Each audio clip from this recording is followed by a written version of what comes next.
Ok, boa tarde a todos. Boa tarde. Vamos começar o nosso estudo de hoje. Vamos começar pela página que foi gravada pela Raquel.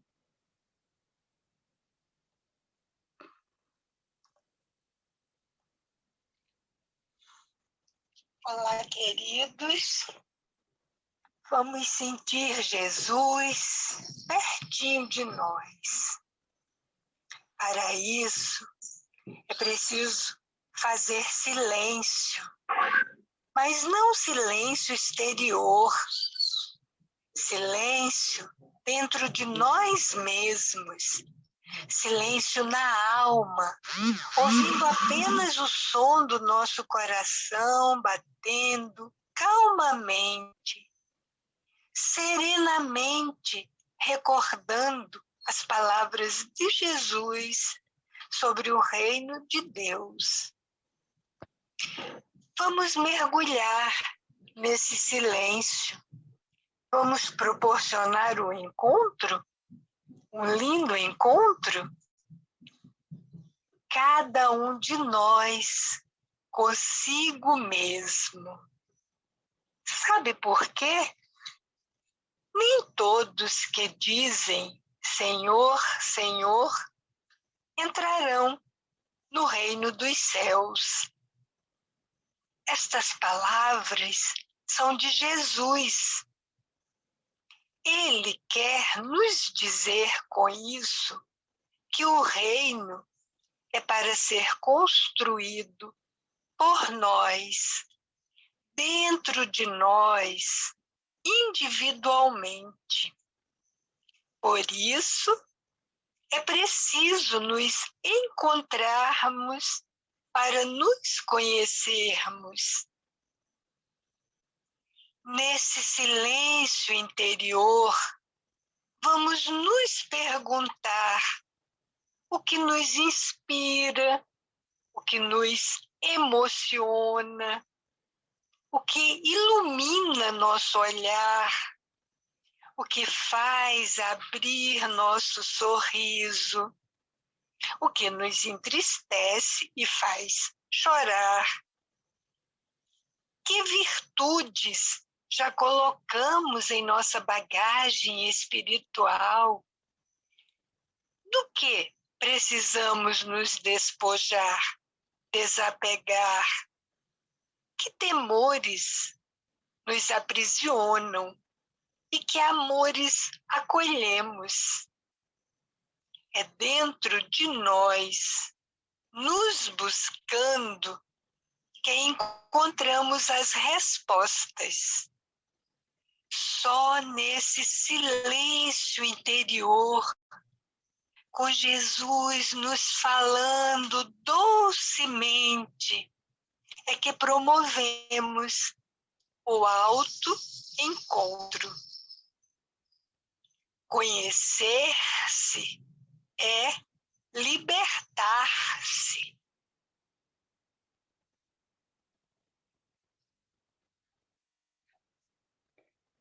Então, agora, que todos possam ter a compreensão necessária para trazer à luz as nossas verdades e mentiras, as vitórias e derrotas, o medo e a confiança, as virtudes e as vaidades, os amores e desamores. Que nosso ser esteja preparado e se preparando para tocar em nossas feridas, na certeza de se curar e se transformar a cada dia mais e mais. Que todos nós possamos trazer à consciência o que nos enriquece e fortalece a cada dia mais e mais. Que nosso Pai Celestial, seu amado Filho Jesus e nossa querida Mãe, protetores amigos espirituais e mestres ascensionados, nos acompanhe, nos proteja e nos guie. Pedimos para dar início ao nosso estudo.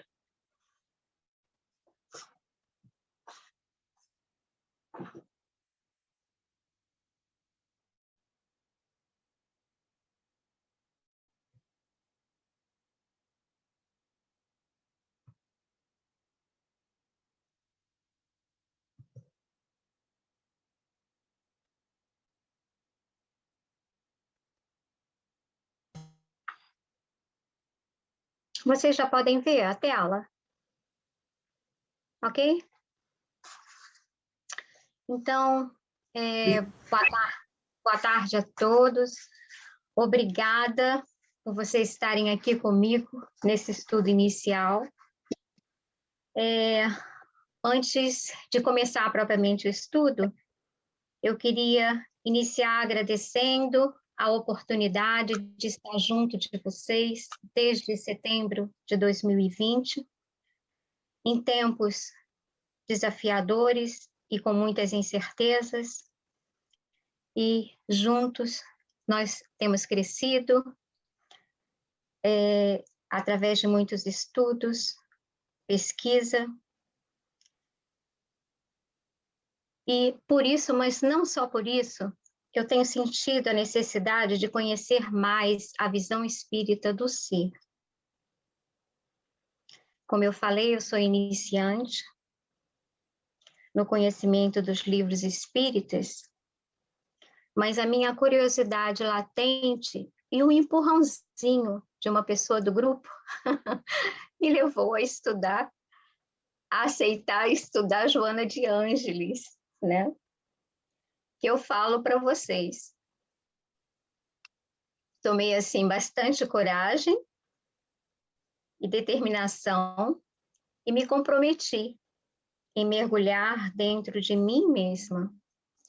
E convido vocês a fazer o mesmo, para que juntos possamos estudar e assimilar a obra.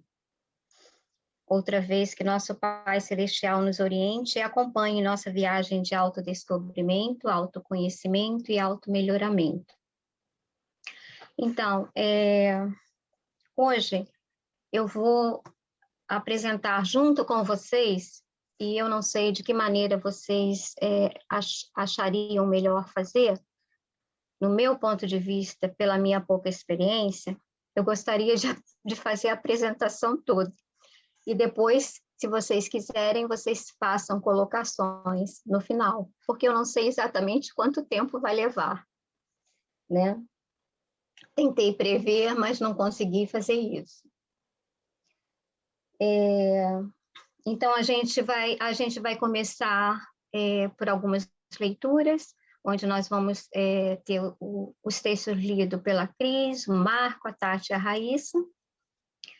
E depois eu vou apresentar alguns slides e vou tentar, da melhor maneira possível, passar algum entendimento no meu ponto de vista. E depois eu gostaria que vocês colocassem o de vocês. Depois nós vamos escutar um áudio também do Lu. Depois vai ter a apresentação de um áudio com vídeo, onde eu vou convidar vocês a fazer um relaxamento.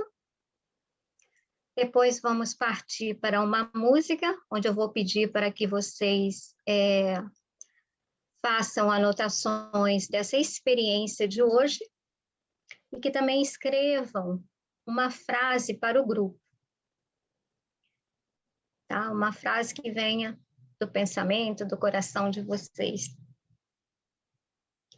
E vamos terminar com uma outra música, voltando para o planeta Terra. Voltando para a vida, tá bom? Então, Autodescobrimento, uma busca interior, de Joana de Ângeles, psicografado por Divaldo Franco.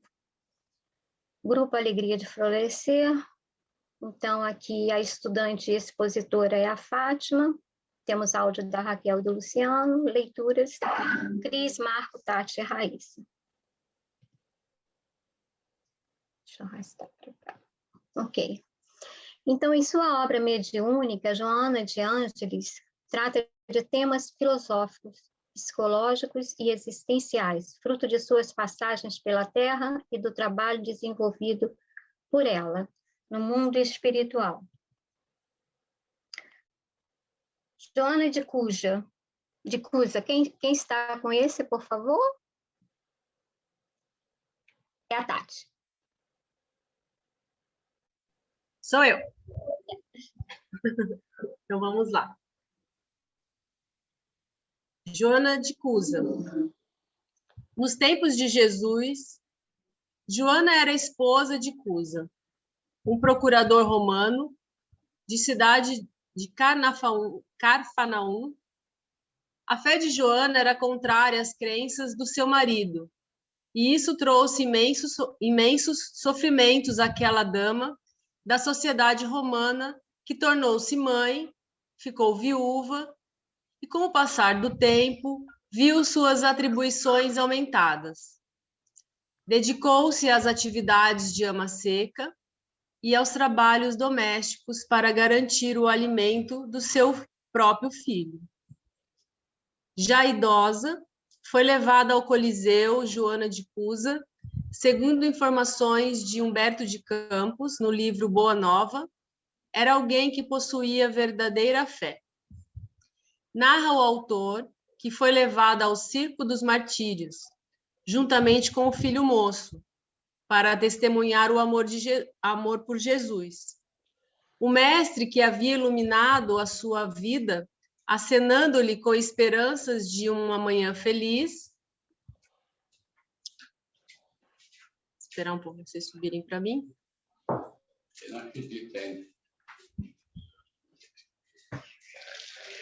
Narra Humberto de Campos no livro citado.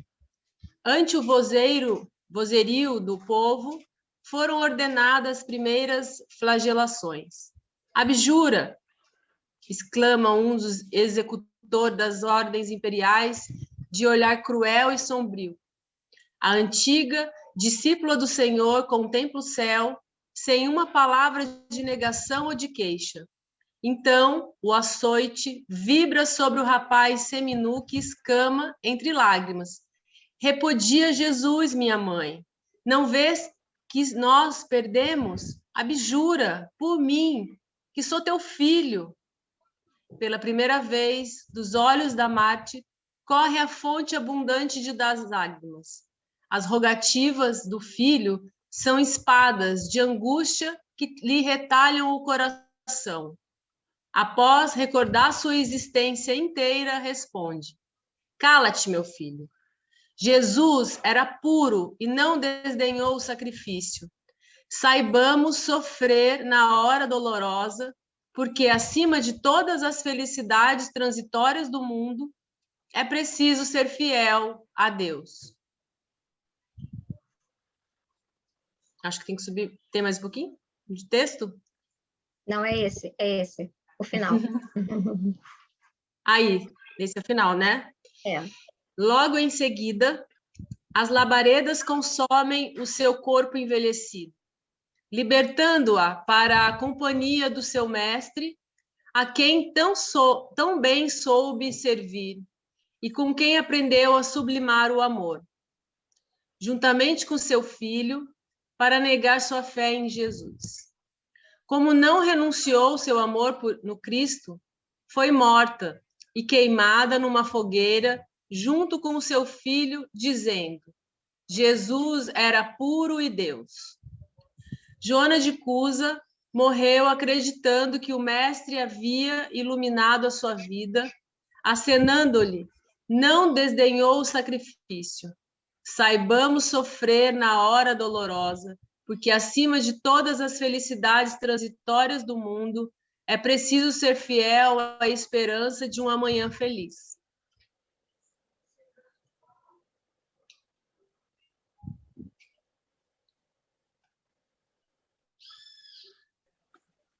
Clara de Assis, agora? Sim. Posso falar? Sim. Clara de Assis. Sobre a discípula de... Sou eu, gente, mesmo? Não.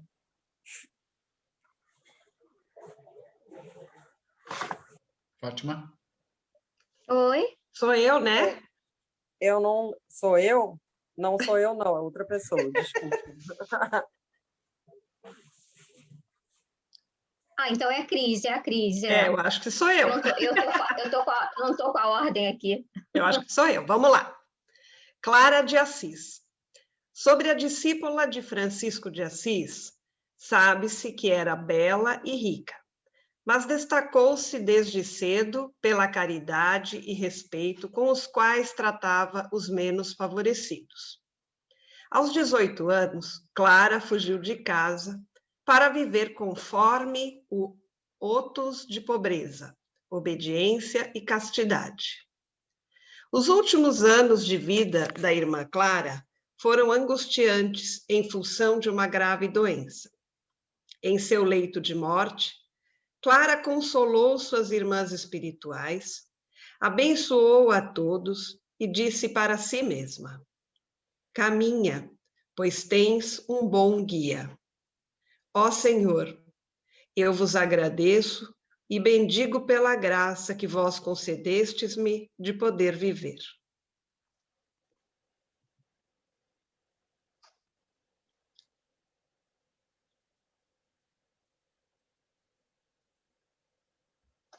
Agora é o Marco. Engraçado.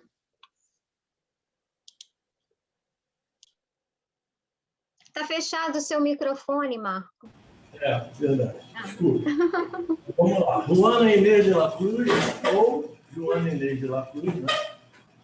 Em 1651, Joana de Ângeles renasceu como Juana de Asbarre e Ramírez de Santillana, no México. Aprendeu a ler e escrever aos 3 anos de idade. Aos 6, dominava o idioma local com perfeição, assim como o Nahuatl, uma língua indígena. Com 12 anos, começou a falar latim e aprendeu português sozinha.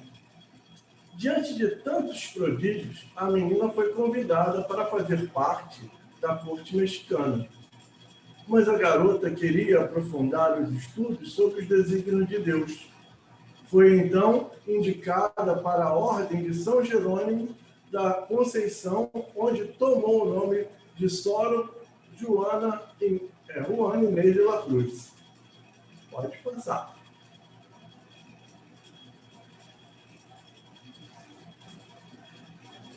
Próximo slide. Já foi? Não. Já foi. A monja da biblioteca, como ficou conhecida, Sor Juana, teve seus escritos popularizados pelo mundo todo.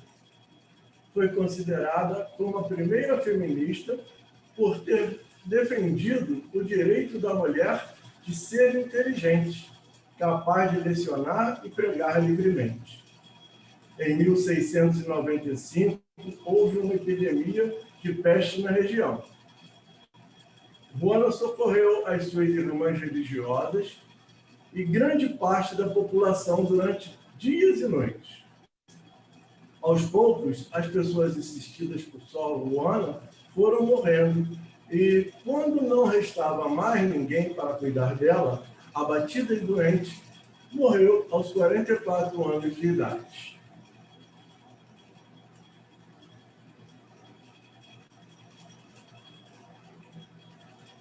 Agora a Raíssa. Joana Angélica de Jesus. Joana Angélica nasceu em 1761, na cidade de Salvador, na Bahia. Aos 20 anos, ingressou no noviciado do convento de Nossa Senhora da Conceição da Lapa como franciscana, adotando o nome de Sor Joana Angélica de Jesus. Em fevereiro de 1822, soldados e marinheiros portugueses se embriagavam e cometiam todo tipo de excessos pelas ruas próximas ao convento. Pressentindo a possível profanação da castidade das internas, Joana Angélica ordenou a fuga das monjas. Num gesto heróico, a abadesa abriu o segundo portão do convento, colocou-se à frente de braços abertos como obstáculo contra a entrada dos soldados.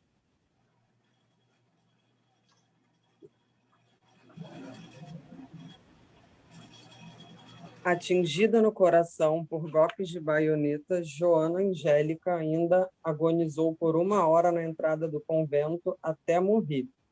Tornou-se a primeira mártir da luta pela independência da Bahia, alcançada somente em 2 de julho de 1823. Após desencarnar em Salvador, Joana de Ângeles foi convidada por espíritos superiores a fazer parte da equipe de trabalho do mundo espiritual.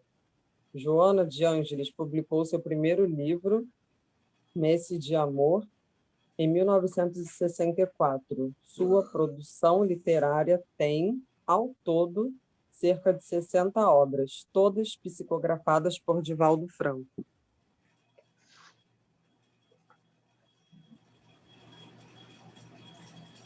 Agora vamos dar início propriamente à apresentação do livro. Ao apresentarmos o nosso livro aos interessados na decifração de si mesmo, tentamos colocar pontes entre os mecanismos da psicologia humanista e transpessoal, com a doutrina espírita, que as ilumina e completa, assim cooperando de alguma forma com aqueles que se empenham em busca interior, no autodescobrimento. Então, eu fiz uma relação com a parábola judaica sobre a verdade e a mentira, que todos conhecem, né? Mas eu vou relatar assim, alguns fatos da parábola. Então, a verdade e a mentira, elas se encontraram, e a mentira puxou conversa, dizendo: bom dia, dona Verdade. A dona Verdade, zelosa de seu caráter, foi verificar como estava o dia, se haviam nuvens de chuva, se os pássaros estavam cantando, e ela se certificou de que tudo parecia perfeito, realmente era um bom dia. Então ela respondeu: bom dia, dona Mentira. E a dona Mentira continua: está muito calor, não é mesmo? Realmente, o dia estava quente demais. Vendo que a Mentira estava sendo sincera, e a Verdade, a dona Verdade, começou a relaxar, a baixar a guarda. Por qual razão haveria de desconfiar se a mentira parecia tão cordial e verdadeira? Diante do calor insuportável, a Mentira, num gesto aparente de amizade, convidou a Verdade para se banharem no rio. A Mentira despiu-se de suas vestes e pulou na água. Como não havia ninguém por perto, a Verdade fez o mesmo. E a dona Mentira, ao ver a dona Verdade já na água, rapidamente saiu e vestiu as vestes da Verdade. E fugiu. A dona Verdade, tendo suas roupas furtadas e consciente de sua reputação, recusou-se a vestir as roupas da Mentira. Certa de sua pureza e inocência, nada tendo do que se envergonhar, e não tendo outra opção que lhe fosse coerente, saiu nua a caminhar na rua. Desde então, aos olhos das pessoas, ficou mais fácil aceitar a mentira vestidas com as roupas da verdade do que aceitar a verdade nua e crua. Então, eu relacionei essa parábola com a esfinge de Tebas, do enigma decifra-me ou te devoro. Aproveitando a deixa que ela dá aqui para a gente, decifração de si mesmos. Então, ou nós buscamos decifrar os enigmas de nossas esfinges, ou seremos devorados por ela. E será que o conceito que eu tenho sobre isto ou aquilo, ou sobre eu mesmo, se adequa à realidade que vivo?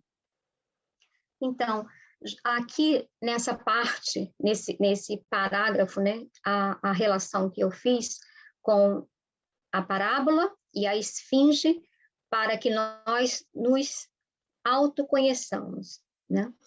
E quando ela fala aqui que usa, né, como ponte os mecanismos da psicologia humanista e transpessoal, para aqueles que se empenham na busca interior do autodescobrimento. Então, eu vou falar um pouquinho agora um resumo do que seria a psicologia humanista.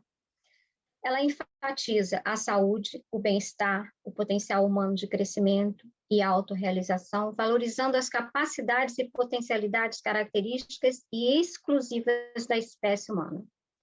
A transpessoal reconhece a existência e a importância, como também o desenvolvimento das potencialidades humanas relacionadas. Então, durante essa obra, a gente vai poder estudar tanto a psicologia humanista, como a transpessoal, como a analítica. Então, eu vou buscar informações e vou trazer um esclarecimento para que a gente possa avançar em nosso conhecimento, em busca do nosso desenvolvimento, né? Então, essa relação que eu faço aqui nesse primeiro parágrafo. E ela fala assim, ok, opa,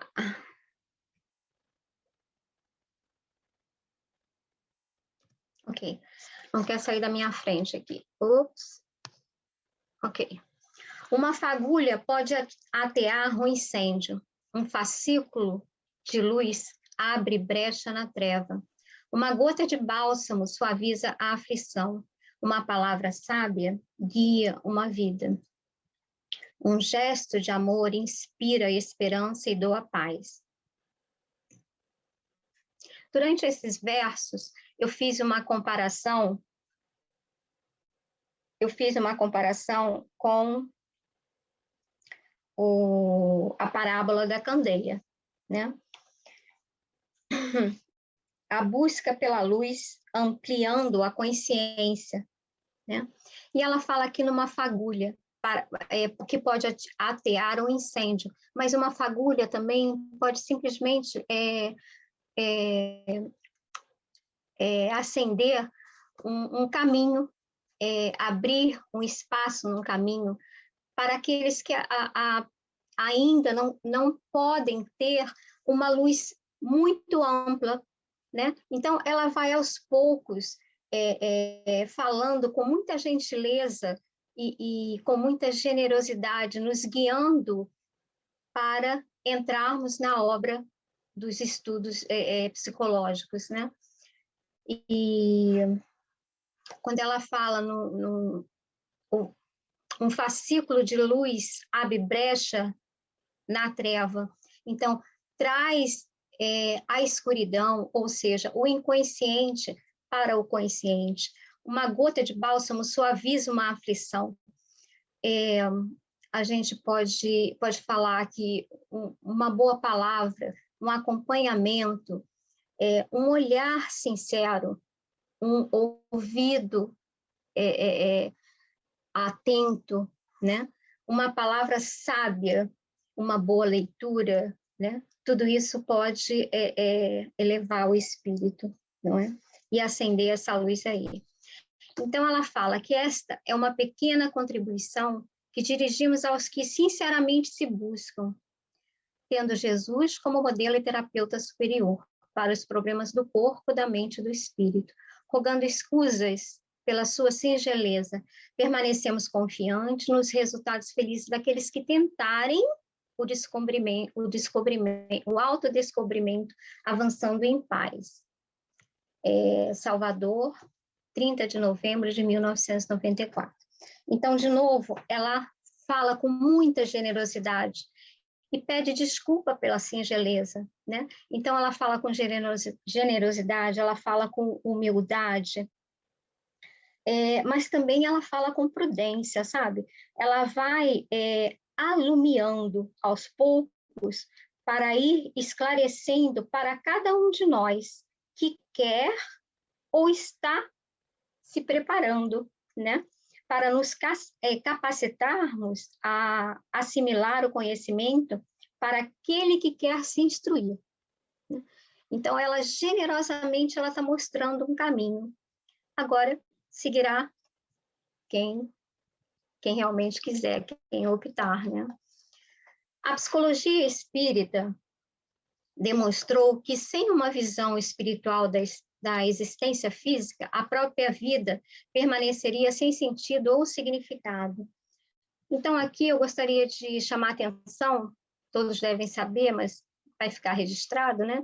A psicologia, a palavra, a etimologia da palavra psicologia, psique, alma, logos, conhecimento, razão. Então, seria a ciência da alma. E ela vem falar aqui que a psicologia demonstrou que sem uma visão espiritual da existência física, a vida permaneceria sem sentido. Então, eu pergunto para mim e pergunto para vocês, qual o sentido que nós estamos dando à nossa vida? Qual é a direção, o significado que nós estamos dando à nossa vida? Né? E... Ok. Ao mesmo tempo, ela nos leva a refletir sobre existência física. Então, ela não está falando simplesmente dessa vida, da vida atual, ela está falando da existência, não é? Da existência humana. E no próximo parágrafo fala sobre o reducionismo. O reducionismo é muito usado pela ciência, onde o todo é dividido em partes, e eles estudam a parte para se chegar a um descobrimento, a uma análise. Agora, a mesma coisa pode acontecer na psicologia, por exemplo, estudar só a agressão em determinado padrão e pronto. Mas o que ela fala aqui do reducionismo é que eu acho que eu não li. Eu comecei sem ler. Ok. Então, o reducionismo em psicologia torna o ser humano um amontoado de células, sob o comando do sistema nervoso. Então, como se o ser humano fosse só as células e o sistema nervoso, não é? Vitimado por fatores da hereditariedade e pelos caprichos aberrantes do acaso. Então, nasceríamos pelo acaso, por sorte, por destino, e seríamos células amontoadas com o comando do sistema nervoso. Então, essa é a visão do reducionismo, né? A saúde e a doença, a felicidade e a desdita, a genialidade e as patologias mentais, limitadoras e cruéis, não passariam de ocorrências estúpidas da eventualidade genética. Não é? Então, ela está trazendo aqui para a gente, né, de que nós não somos apenas, nós temos que ter essa visão espiritual da existência física, não é? Porque nós não somos apenas esse amontoado de células.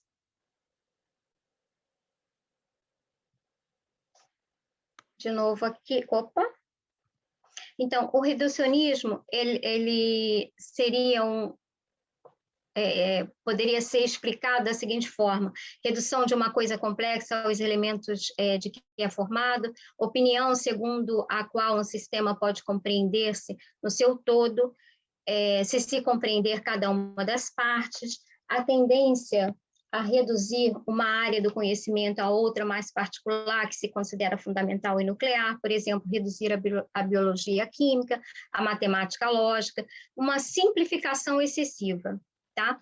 A psicologia humanista, ela vem trazer uma outra visão. Ela diz que o todo é diferente da soma das suas partes. Então, é dessa água, é desse mecanismo que a psicologia espírita se apoia para os estudos também. E o reducionismo seria isso, por exemplo, aqui a gente tem um bolo maravilhoso e ele poderia ser explicado simplesmente pela farinha, ou pelo açúcar, ou pelo ovo, não importando a junção, a maneira de fazer, a temperatura, a ordem, né? Esse seria o reducionismo, onde nós seríamos apenas um monte de células comandado pelo o sistema nervoso central. Assim considerado, o ser humano começaria na concepção e anular-se-ia na morte, um período muito breve para o trabalho que a natureza, há 2 milhões de anos, aglutinando e aprimorando moléculas que se transformaram em um código biológico fatalista. Então, seria o nosso código biológico realmente fatalista? E toda a evolução durante esses 2 milhões de anos seria reduzido a um amontoado de células para nascer e depois morrer? E a nossa evolução? Onde estaria a nossa evolução? Por outro lado, a engenharia genética atual, aliando-se à biologia molecular, começa a detectar a energia como fator causal para a ação do indivíduo, que passa a ser herdeiro de si mesmo, nos avançados processos da experiência da evolução. Então, aqui, o que me chamou a atenção foi a energia. A energia é a causa para a construção do indivíduo. Nós não nascemos e depois ganhamos energia. Nós somos a causa de nosso nascimento. O meu próximo sou eu mesmo. Eu sou o meu próximo mais próximo. Um exemplo. Se eu exagero comendo guloseimas e não faço exercícios, eu posso ou não desenvolver diabetes, colesterol, pressão alta. Mas numa próxima encarnação, eu posso nascer com diabetes. Então, nós somos herdeiros de nós mesmos. E quando nós tomamos consciência disso, nós podemos começar a mudar a nossa história. Os conceitos materialistas, desse modo, aferrados ao mecanismo fatalista, cedem lugar a uma concepção espiritualista para a criatura humana, libertando-as das paixões animais e dos atavismos que ainda lhe são predominantes. Então, quando tomamos consciência de que não estamos aqui por acaso, que temos uma existência anterior, eu me torno responsável por minha vida atual. Eu dou sentido à minha vida. Eu me liberto, porque eu não sou vítima, ou não deveria de ser.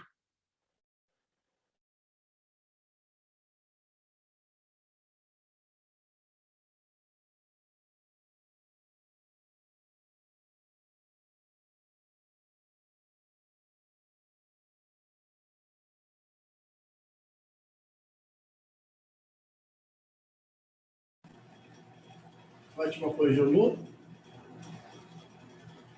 Eu congelei? Parece que sim, Marco.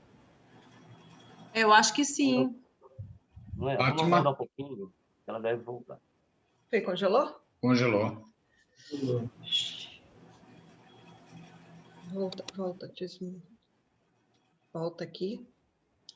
Não, aqui na flechinha. Postou, hein? Caiu. E se ela tivesse mandado o material, a gente poderia até continuar a leitura, mas vou ter que esperar ela entrar de novo. Deixa eu ver se eu consigo falar com ela aqui pelo WhatsApp. Tá.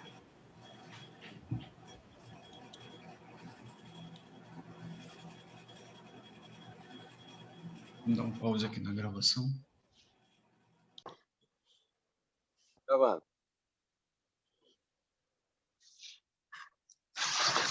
Ok? Presente.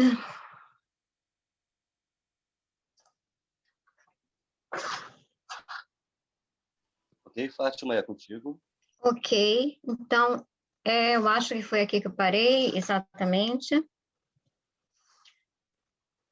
Ok, agora sim, eu vou pedir para que vocês façam algumas respirações. A respiração é da seguinte maneira, inspirando pelo nariz e expirando pela boca. Ok? A gente pode treinar um pouquinho aqui. Inspirando profundo pelo nariz. E soltando bem lentamente pela boca.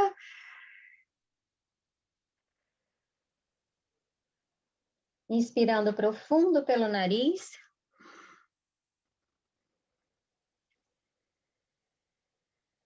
E expirando profundo, lentamente pela boca.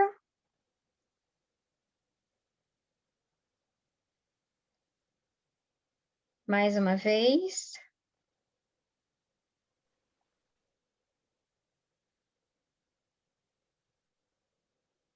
Mais uma vez.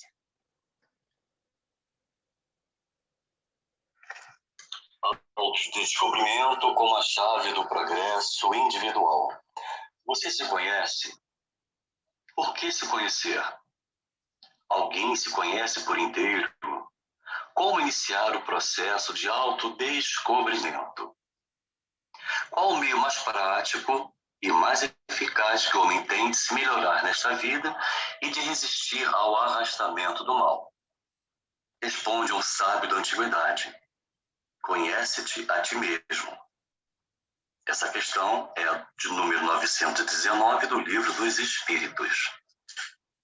A indução ao mal é constante na alma que começa a chegar à maturidade espiritual, mas, no entanto, é nesta oportunidade que ela assimila conhecimentos espirituais capazes de levá-lo à libertação. Conhecer-se a si mesmo é a chave preciosa de despertamento dos valores internos, onde o coração é a porta e a consciência a sala de meditação. Embora Sócrates não seja o autor dessa frase, conhece-te a ti mesmo, ele a imortalizou. O grande filósofo ateniense deparou-se com a expressão ao visitar o santuário de Delfos. No pórtico do grande templo está escrito: o homem conhece a ti mesmo e conhecerás os deuses e o universo. O filósofo ensina a questionar, muito mais que se preocupar com respostas que geralmente são superficiais. Por meio de novas perguntas, chega-se a descobertas mais profundas e verdadeiras a respeito de nós mesmos. A questão essencial é: quem sou eu? Nada em excesso, também escrito no pórtico do grande templo. Nossas guerras internas permanentes demonstram que a psique continua sendo uma grande desconhecida de nós mesmos. Permanecemos amedrontados perante a vida, criando monstros onde eles não existem e aumentando o poder daqueles que se apresentam. Desconhecemos o nosso mundo íntimo, nos tornamos espertos em olhar apenas para fora. Exploramos o universo e conhecemos as estrelas distantes, mas ainda não possuímos lentes de olhar o nosso próprio mundo interior. Então, agora, eu convido vocês a assistir esse vídeo. Eu gostaria que vocês se conectassem e ter a oportunidade de fazer um relaxamento. A escolher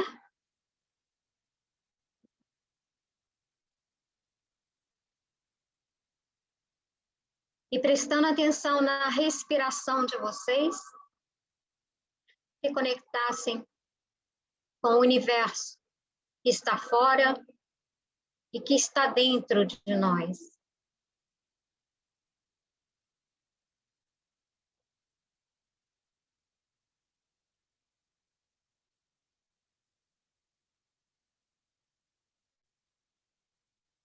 Se permitindo se autoconhecer.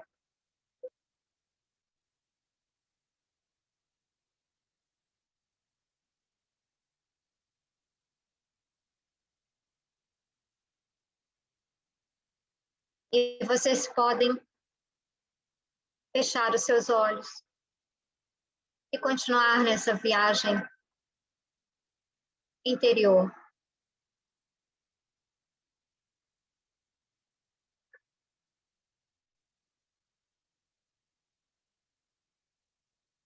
Nessa viagem de autodescobrimento, de autoconhecimento.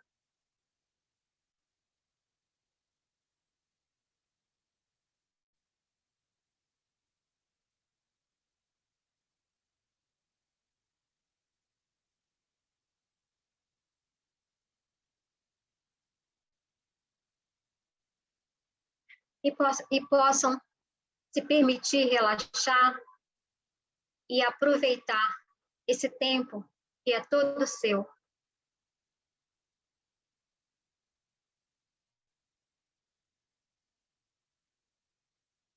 Se permitam abrir as suas portas, se permitam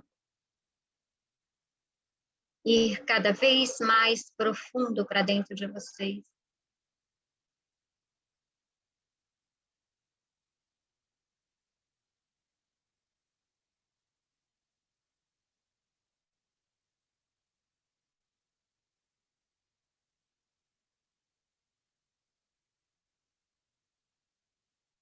Observe tudo à sua volta.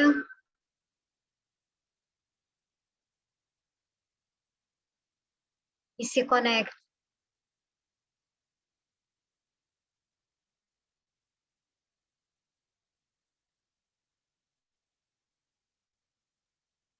E permita que seu inconsciente traga para você as informações que você precisa para o crescimento pessoal.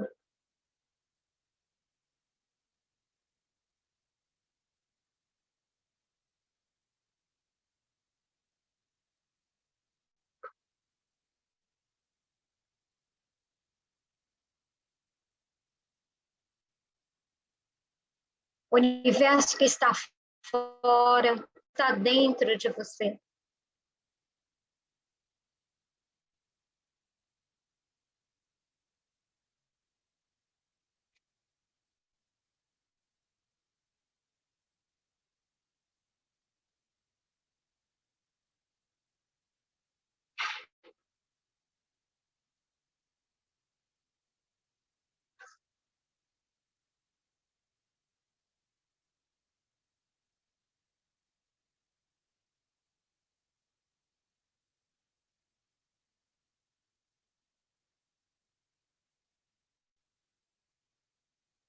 Você se permitindo dessa viagem astral ao seu universo interior.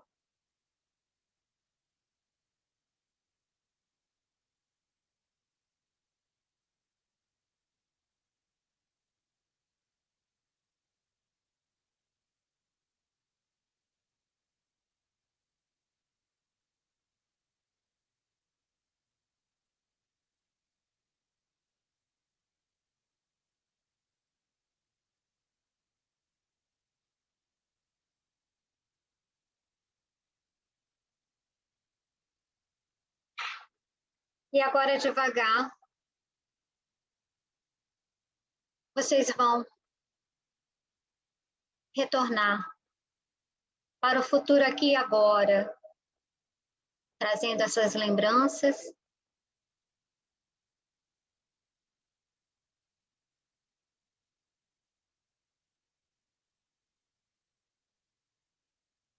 Trazendo essa experiência.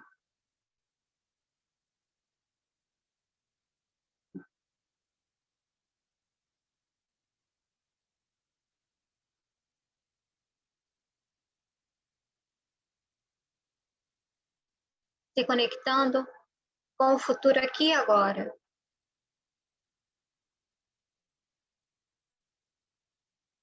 Trazendo essa vivência interior.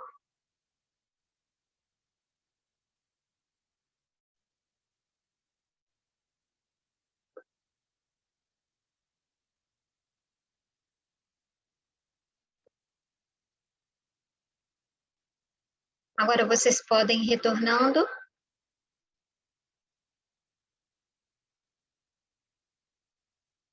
Retornando para nosso planeta Terra. Retornando para a nossa casa.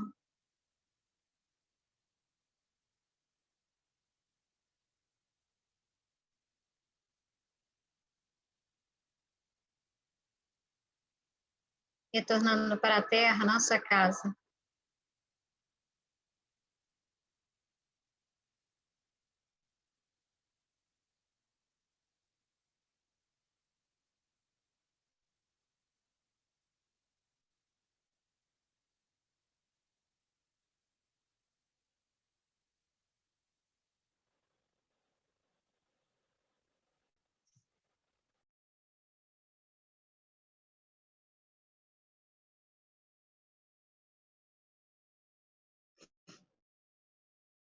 Camila?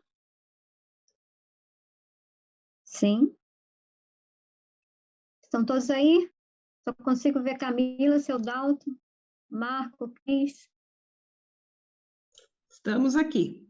Sim, Ok. estamos aqui. Agora o próximo passo, deixa eu ver aqui, eu tenho que botar share sound. Ok. Como é que ela conseguiu entrar? Agora nós vamos... Ok.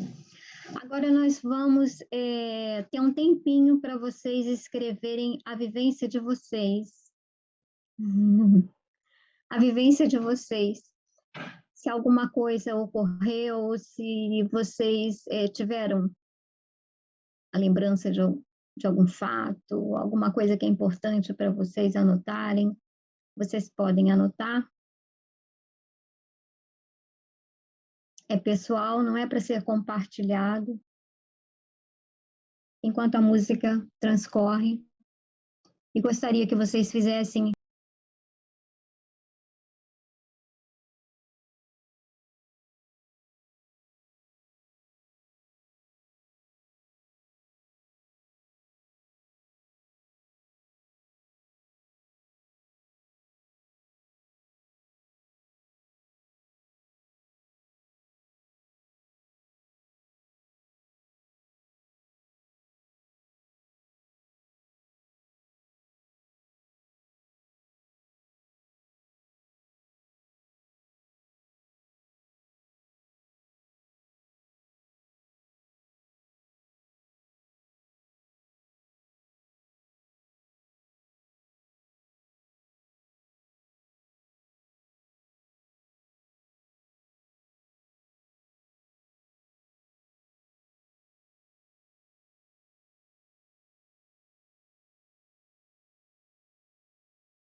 Ok, voltando.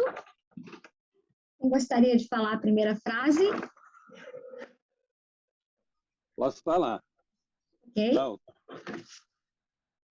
Florescer. Irmãos siderais em fase de evolução. Eu vou completar a minha. Estamos todos conectados pelo espaço. Complemento.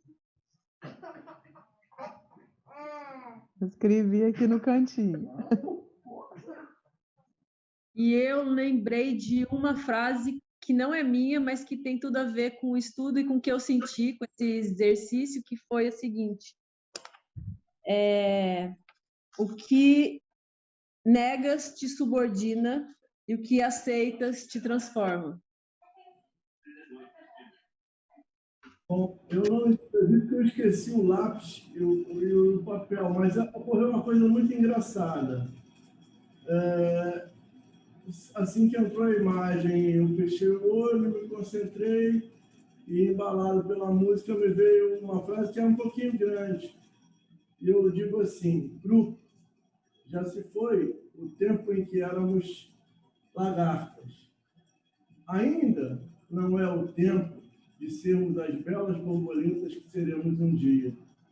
Mas esse grupo é como a estufa que aquece e nossos casulos já se começam a romper. E aí, quando eu abro o olho, eu vejo essa imagem linda, esse monte de borboleta que era o que eu estava vendo. Incrível!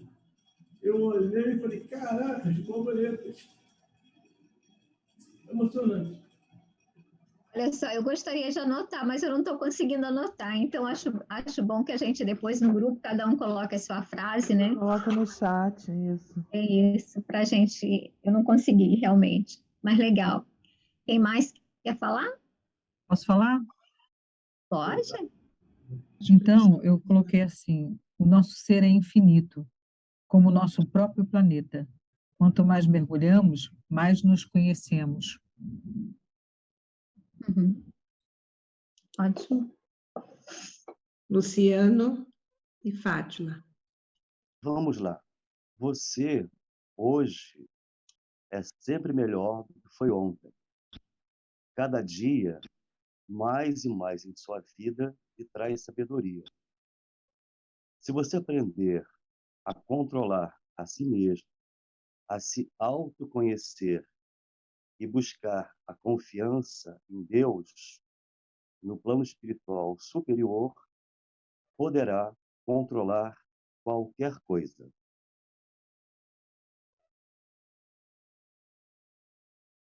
Sim, ótimo. Obrigada, Lu. Elisângela colocou no chat: sob estes céus, falando de paz, união, amor, perdão, que um dia aquele doce olhar iniciou para você. Tudo isso só para você saber que a vida continua. Bacana. Está no chat. Então, eu vou aproveitar que eu abri o microfone. A minha... Cris, pode repetir para mim? Pode repetir. Posso. Sob estes céus, falando de paz, união, amor, perdão, que um dia aquele doce olhar iniciou para você. Tudo isso só para você saber que a vida continua. Que bela contribuição, Elisângela. Elisângela, me deixou emocionada. Ah, parece que foi para mim, sabe? Obrigada. Eu vou aproveitar que o microfone está aberto, vou ler a minha, então. Sou uma gotinha de energia, levitando, me conectando com alguns elementos da natureza e sentindo a força de uma energia maior. Lindo, lindo. Quem mais? Mais alguém? Mais alguém gostaria de contribuir?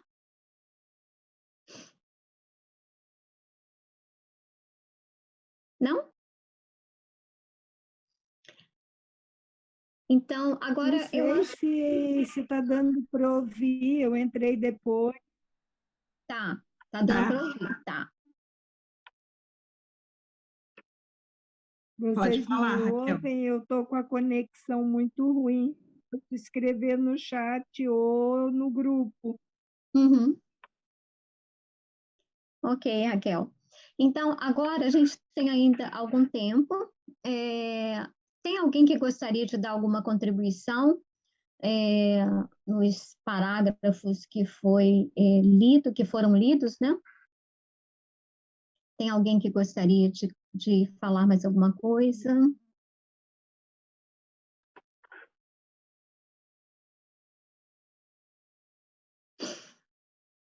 Hã?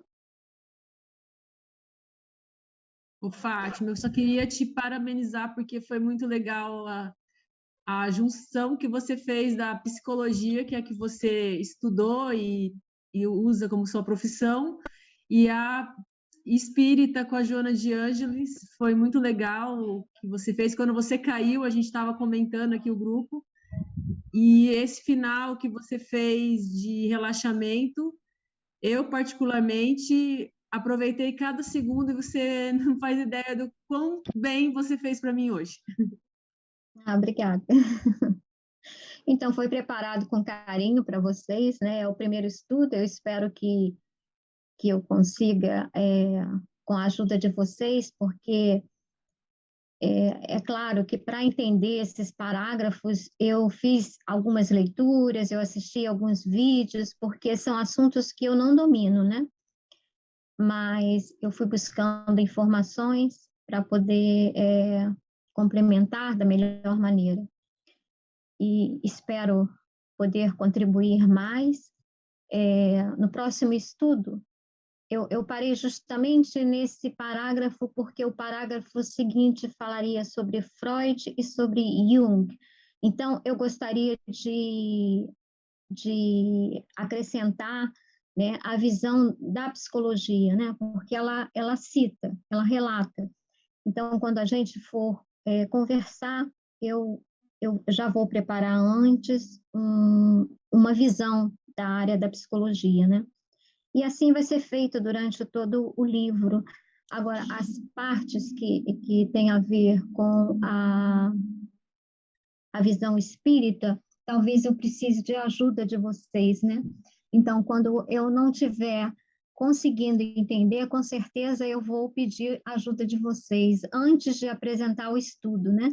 E sempre no estudo eu gostaria que vocês contribuíssem, né, com o que fosse preciso, quer dizer, de repente eu não estou falando tudo que deveria de falar, né, de fazer os comentários, mas a gente vai tentar e vamos conseguir aí.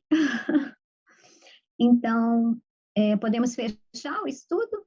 Fátima, eu queria comentar algo também. Sim.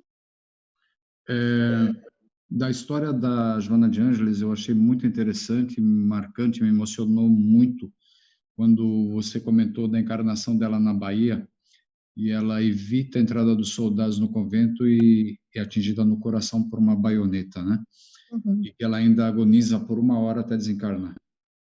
E me chamou a atenção, inclusive, assim, eu acho que foi um ato de bravura dela, bonito, né? Para proteger as companheiras dela. O que me chamou a atenção, eu cheguei a comentar com a Cris, o quanto tempo que ela levou, né? Entre o desencarne dela e ela começar depois.